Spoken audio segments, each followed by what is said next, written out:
In this video, we are going to learn how to change units. So, in order to do that, go to Window, then Model Info, click on Units. So, there are here different options available.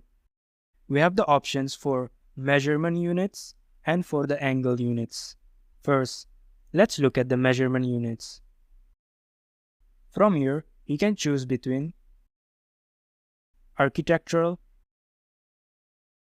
and decimal, engineering and fractional. As you can see, no matter what kind of template you have chosen in the beginning, you can always change the units from here. From here, the display precision can be changed up to 6 decimals.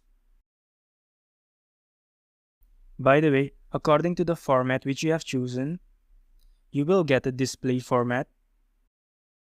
So, for example, if you choose for architectural, you will get display precision in fractional.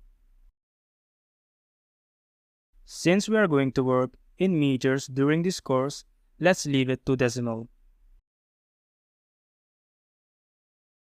Let's make sure that the display precision is on 2 decimal and the length in meters.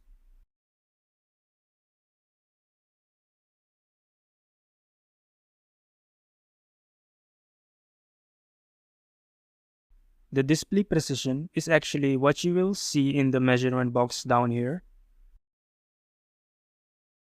It is currently on 2 decimal, that's why it is showing 2 decimals.